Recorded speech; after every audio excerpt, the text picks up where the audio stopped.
10 runs more than the Royals, but they've scored about 30 runs less. And the White Sox they played a little bit better for a little while, but get swept over the weekend. But they still are well ahead of the classic 250 pace we talk about of the 62 New York Mets. The White Sox looked like a challenger for that for a while. So did the Rockies, and we'll get to them in a minute. The Rockies won 7 in a row from last week to this week. That streak has ended. And let's go out west where the Seattle Mariners are in first. The West has been a disappointment all year long. The only team over 500 is the Mariners, and they played 500 ball this week. Texas Rangers never seem to get some traction. They've dropped 7 of their last 10, are at 500. Houston has gotten hot. They've won 8 of their last 10, but they have to do that for quite a while. Still 5 games under the break-even point. The Athletics, of course, the team that the Royals just swept, they had crept to 500 at 17-17, and since then they have gone 2-13 and have lost 8 in a row right now. And the Angels are miserable and anonymous and no Mike Trout and a very, very disappointing franchise, to say the least. Over in the National League, the Phillies are just rampaging. They've won 3 in a row, 8 of their last 10. They're playing over 700 baseball. They have the best record in baseball. And Atlanta got swept over the weekend, and they are 29-16. They were really rolling along before they've hit kind of a flat spot of late. And the rest of the division is pretty lackluster. The Mets occasionally make noise, but they're 4 games under 500. The Nationals are probably better than expected, even though they're 5 games under 500. And the Marlins have been just pretty nondescript all year long. And 3.13 baseball for them. Bad run differential. Last year's playoff appearance looks like a mirage. The Brewers are baseball's probably most anonymous good team, maybe along with the Guardians, I guess, but we're more familiar with the Guardians because they're in the Royals division. But the Brewers, year in, year out, are good, and hardly anybody knows who plays for them. And yet, and now they've, in the same case as the Guardians, they have shown that they can live life after Craig Counsell, who moved on to the Cubs, who have been a bit of a surprise. And they are in second place at 26-22. Pirates, Cardinals, Reds not playing as well as they would have hoped or expected. Out west, the Dodgers occasionally sort of slow down a little bit. They seem unbeatable for a while, and then it goes away for a little bit as well. And they are in first place by 7.5 games, only team over 500 out west. The Padres, Giants, D-backs, who you expect to do better, tumbling along sort of right around 500. And after winning 7 straight, the Rockies have dropped 3 in a row, and they are in dead last in the National League West. Well, dead last is about where Sporting Kansas City is, and that is not a good spot to be, as Sporting Kansas City lost to Austin by a count of 3-2.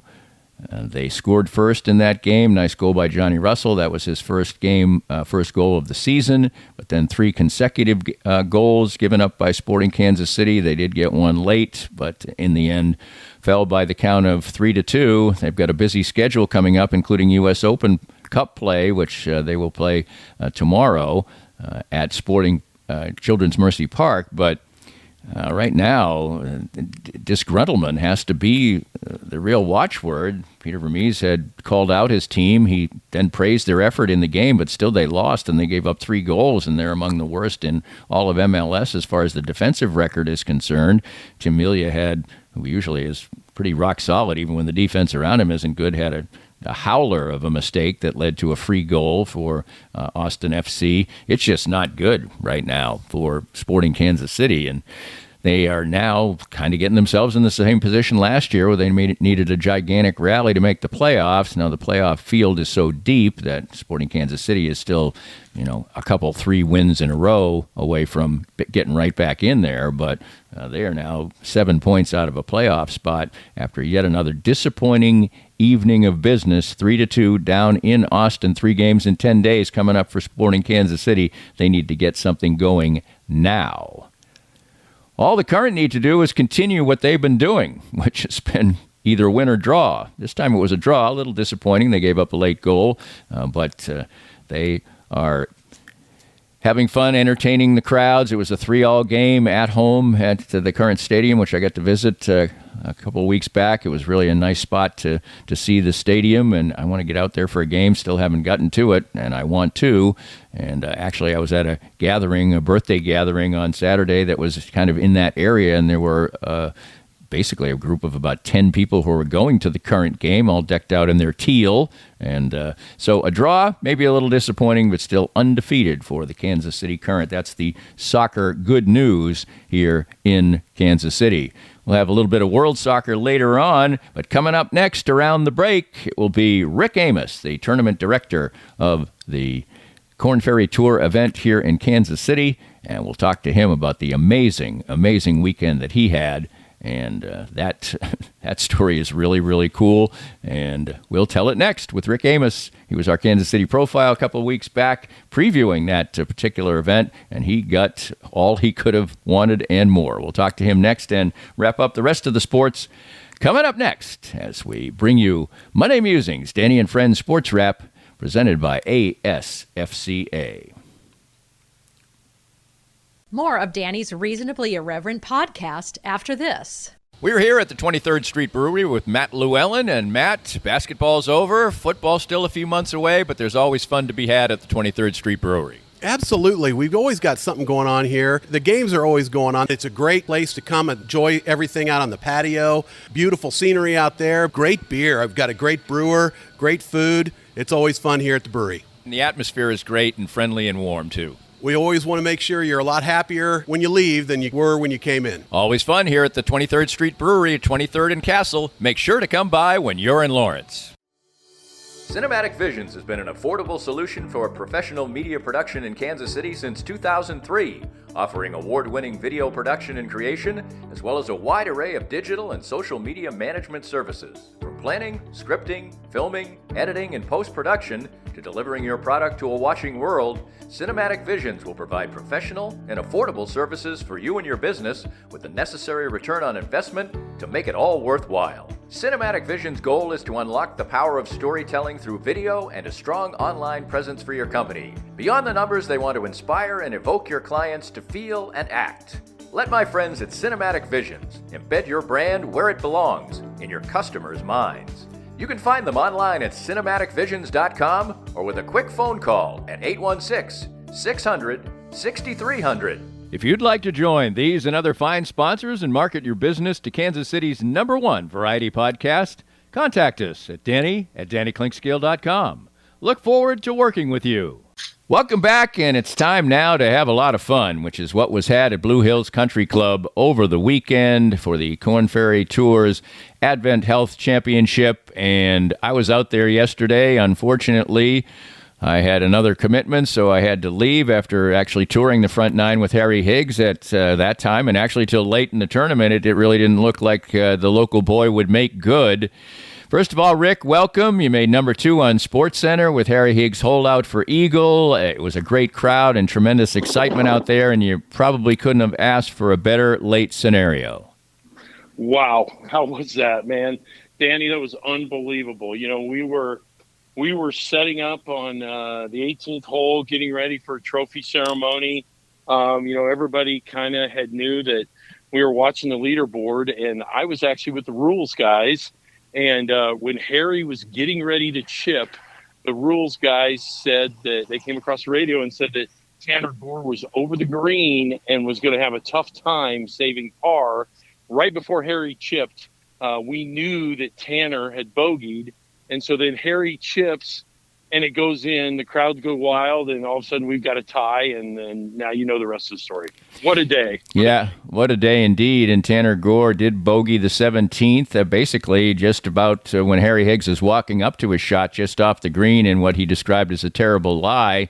He's 2 back, and Gore still has the 18th to, well, he's playing 17, but he's still got the 18th to play, which is totally a birdie hole, especially downwind yesterday. So didn't seem likely.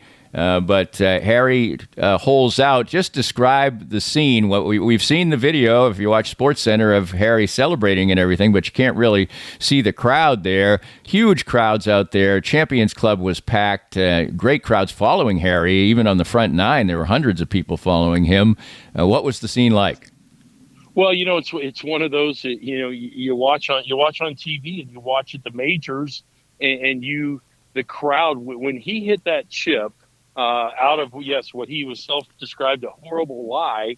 He just wanted to get good club on it and put it in the area, and that ball, once it hit the green, it just kept rolling, and all of a sudden it's just like you hear when a long slow putt is breaking down a hill. It just kept going and going, and the crowd kept getting louder and louder. I have guys that were out in the parking lot inside an enclosed truck working and heard the roar. And, people from officials from the tour said it's one of the loudest roars they have heard on the Korn Ferry Tour in years. It was absolutely unbelievable. Well, Harry Higgs obviously went to high school around here, Blue Valley North, and then went to SMU. He actually has a top 5 finish in the PGA Championship, which was held, and of course you were concurrent with that. And basically, because there's no opposite field event to the PGA Championship, as there are with many other of the signature events or big-time events, you had an outstanding field, which included many people who were like Harry is in the 126 to 150 category after last year, so he gets some starts on the PGA Tour, but not that many. So that's why he was here at home playing.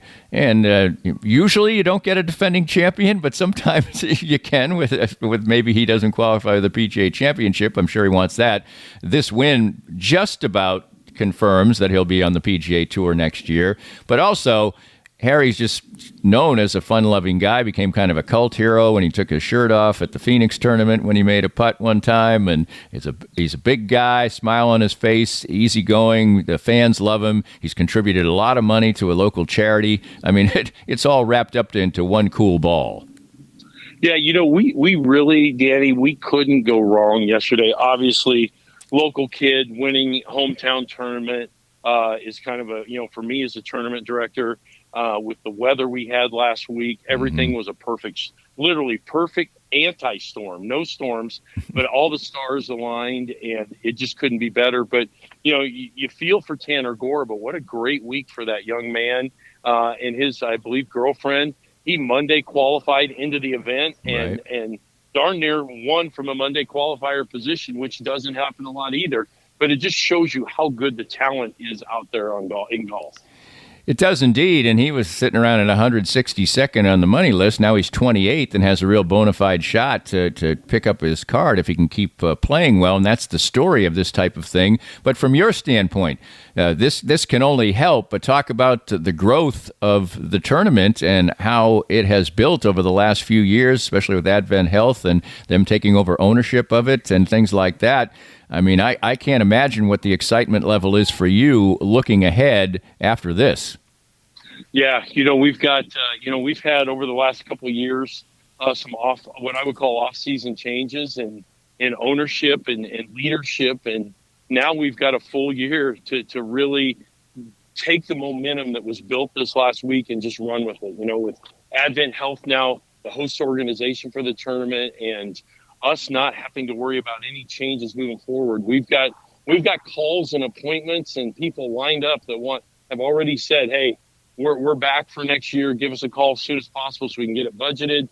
We've got people that said, hey, we should have been involved this year. We want to be involved moving forward. So it's just that we have a ton of amazing momentum that we're getting ready to start capitalizing on as soon as we get everything wrapped up out here. I'm standing outside right now at the course looking at these skies, and they're kind of ominous. And I'm like, we got a lot of signs to clean up here before the storm takes any more of them down that they took down last night. So yes, Blue Hills Country Club, the venue, and my wife was out there with me, and she said it just felt comfortable out there. We met basically at a Champions Tour event. It was then the Senior Tour, and she was actually the PR director back around 2000 of that event, and that was a Tiffany then. But she just was talking about how it just feels very comfortable, friendly, friendly for the fans, really a tremendous venue and a good golf course that provides a challenge, but also good scoring, kind of in between a usual Korn Ferry Tour events, kind of one usually in the mid-20s.